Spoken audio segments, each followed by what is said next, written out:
Is this a zoological invasion? Wait, I thought we were here to debate the merits of opening the assembly hall to weekly meditation classes. That was rescheduled. Then what are we doing here? You're kidding me. We're here to discuss the hippo. And the rhinos, the toads, the ducks, and the frogs. But the capybara is a friend to all. No, just the hippo. Well, however many animals, we need to deal with. Deal with what? The hippo! I know we were talking theoretically. There's an actual hippo! We need to do something about this. I think we should let the miracle of the government process. A rattling shakes the assembly hall. The hippo has arrived. Chaos begins to take hold of the townspeople as the rattling grows louder and violent. It's the rhino!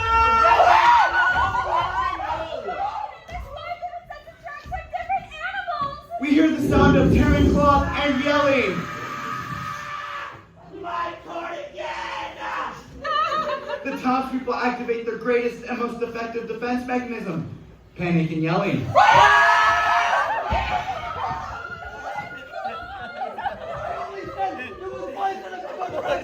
The storm! A blood-curdling scream fills the assembly hall. A silence falls over the gathering. Just then, the mayor of the Colombian struggles into the assembly hall, pulling on a cravat in a mighty tug of war with Escobar Hippo. You may have taken my bodyguard and my cardigan, but you will not take this cravat. Do you understand me? There's been a hippo protecting us. I know. For that direction. I said no! The mayor starts getting pulled toward Escobar's Hippo. We need to help the mayor. In a crisis, it's best to civilians not get involved. You're truly the hero we need. Thank you. The mayor is going to die. Juan takes action, remembering his earlier triumph. He pulls an arepa from his pocket. He throws the arepa at Escobar's Hippo. This greatly offends the Hippo. Again! Go away! Go! Escobar's Hippo lets go of the cravat, humping in an indignant rage. As slowly the hippo noises fade, the assembled citizenry takes stock. Is everyone all right? I am. Yes. Thank you. Yes. I think we're all right. I think that was a hippo, and it had feet. Fine. Feet. I'm the only one who didn't know about this hippo. Just me. The mayor has sunk to his knees, holding the shredded cravats, mourning this unbearable loss. Juan, meanwhile, goes to investigate the carnage outside. A moment later, he returns. There's a man outside. I think he's dad. What? Dahlia goes with Juan to investigate. Bernardo, knowing there's protection for him in a herd, rather than in solitude, begins to follow, and immediately turns around, followed by Dahlia and Juan, who have already completed their investigation. Awful. Shit. Literally shit. He was just trampled and covered in shit. He sacrificed himself to protect me. He's a real hero. We need to set up a memorial. Did you happen to see a cardigan next to the body? Oh, I don't know. Did you happen to see one, Bernardo? I don't know. I did. I'm sorry, Mayor. No. The mayor rushes out. He howls in anguish. Por Dios.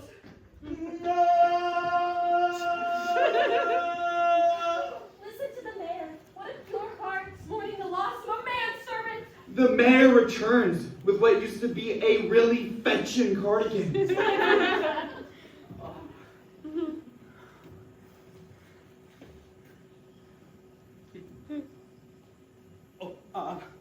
We must begin our meeting. We must show that our glorious civilization is resilient against the bestial tides of nature. We must show the murderer and butcher of those things most precious to us that we are not easily felled by intrusions and audacity. We must come together, united by our common cause to bring this destroyer of what we hold most precious to justice. Bullet dead For my cardigan and cravat.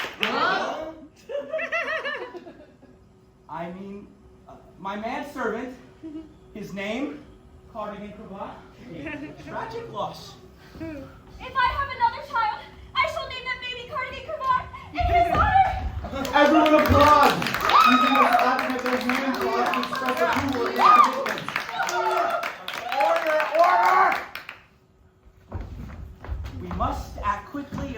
overcome this crisis. First, as in any criminal investigation, we must establish a pathology and an overall profile. Now, what do we know about our... It's, Hippo. It's a rampaging hippo. No, is the hippo rampaging or cavorting? What the hell's the difference to a hippo?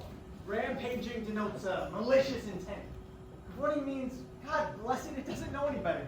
It may as well be frolicking. It just frolicked a man to death. Again, what's the difference? Acknowledge. Do we know where the hippo came from? Aren't they from Africa? Ah, so, it's a foreign invader, violating our national sovereignty. Are you sure it's a foreigner? What do you mean? My grandfather worked with Pablo Escobar at his farm, Haciendanapolis, years ago. He helped Escobar bring many animals from Africa. After he was killed, the government retrieved all the animals, but they wouldn't take his 4 hippos. Why not? I'm not certain.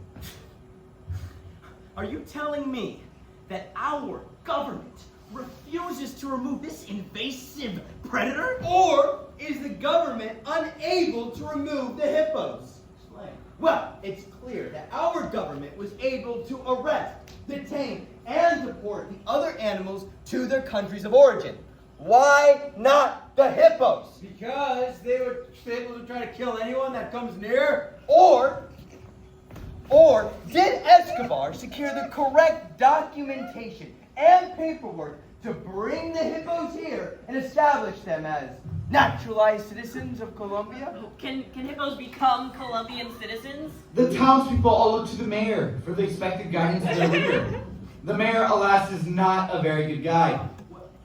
Well, if the hippos have proper documentation, I suppose it's possible. Acknowledge. Could their citizenship be revoked on grounds of being a public menace? The mayor has grown confused and quickly is losing the ability to speak. Could your citizenship be revoked for being a public menace? Of course not. I was born in Colombia. I'm no other nation of origin. Question! Acknowledge. What if this hippo has no other nation of origin? That's absurd. Hippos are not from Colombia. Point of order, that's xenophobic. Ow! How dare you insinuate I'm a xenophobe! You said the hippos are not from Colombia, but it is a distinct possibility that this hippo was from Colombia. I retract my statement and ask all accusations of xenophobia. Well, the record keeper was frolicked and or rampaged on by the hippos, so... Question! Acknowledge. What if this hippo is a descendant of the 4 hippos who emigrated here? Are you saying that hippos are natural citizens and we have no right to deport it from this country? But surely we can arrest the hippo, can we? I think what's most important before we can take a course of action is to establish if this hippo is one of the original 4 hippos brought here or a descendant of those hippos. But can you obtain naturalized citizenship after living for 5 years in this country? Don't you have to pass a test? What if that hippo did? How would a hippo pass this test? But that's a legitimate question. If this hippo has met the requisite 5-year requirement of living here, is it our civic duty to offer this hippo the chance at Colombian citizenship and administer the test? It's only fair. How would we know if it qualifies to take the test or has already passed this test? Well, So, what we need to figure out is if this hippo is either an undocumented immigrant, a naturalized citizen, or Colombian by birth. Does this mean there's a brand new species of hippo? A Colombian hippo? Could that mean that possibly this makes the hippo a national treasure? I wouldn't go that far, but it certainly makes it one of us. you don't say query every time. Have we considered the possibility that this new species of hippo may be endangered? Do we have conservation laws in place for the Colombian hippo? The townspeople look to the mayor, not realizing their leader is of no help. Well, We still haven't answered whether it even is Colombian. How will we know? Do you think there are any records? Question! don't need to keep doing that. Where would we find the hippo's birth certificate? It stands to reason it would be in Haciendanapolis, where Escobar first brought the first hippos, wouldn't it? So that means we can contact Haciendanapolis for the records. It's abandoned, practically a ruin. We're overcomplicating this. Why not ask the hippo directly for its citizenship status? Who in their right mind is going to go up to a hippo and ask for its papers? We need to get back on track. As I see things, we need to establish several committees and task forces aimed at gathering information and preparing for all eventualities regarding our resident pest or potential compatriot. Point of order, calling a hippo a pest without first Fine! establishing whether. Fine.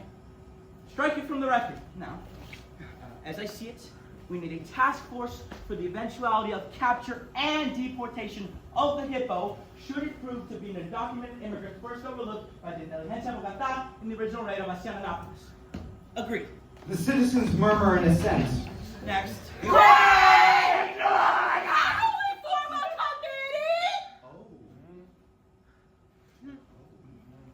Begrudgingly, I acknowledge that this is a query that needs answering. I propose we form a council to select the committee from a pool of worthy candidates for committee and task force. Question! Please stop! How do we form a council that will decide the committees and task forces? Simple. We get qualified individuals to lead that task force. Has anyone lived in close proximity to hippos, either African or Colombian? I lived near Haciendonopolis when I visited my grandfather before things came You are now the head of the various councils, committees, task forces, and other such bodies that will decide all questions regarding our hippo issue. What? Oh, God! Regardless of anything, there is going to be a lot of paperwork involved. Some of which this hippo will have to sign. Can a hippo sign anything? Poor dear, it has no hands. No. Several animals have survived just fine without hands. But this is a potential Colombian citizen. We need to make sure it can sign the document. Would a stamp of its hoofprint work? Point of order, we established that hippos have feet. Does it really matter? I still think they have Oh, paws. that they have We'll get a step and drop the subject. Point of order. No more! Now, who will volunteer to go to Haciendonopolis and try to retrieve the hippo birthright? This is a waste of time. Why do we need birth records? We must exhaust every possibility to arrive at the best conclusion. Even if it means we take too much time or even run completely out of time or never even have the time at all. Yeah. Now, who shall go? Yeah. Who shall rise to the occasion? See none of the townspeople, Juan or Bernardo, rising to the occasion, Dahlia raises her hand, if only to reach some kind of solution. I can go.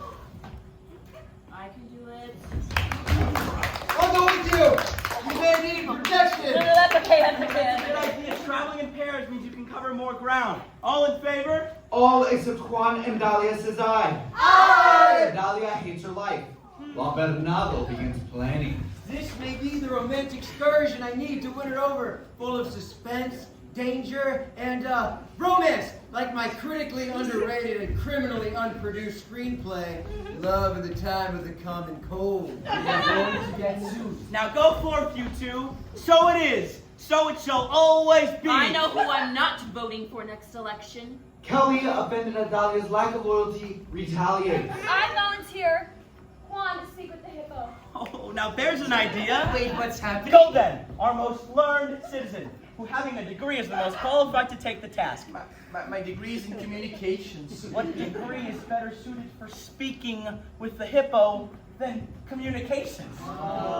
Go then. Although you risk your life, know that your community also bears the greatest risk of all. The risk of losing you to this cardigan carnival. A crash!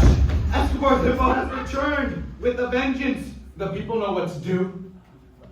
Godspeed, meeting adjourned. You have your task. The townspeople panic and flee. The mayor takes the remnants Stay, attempting to understand what happened.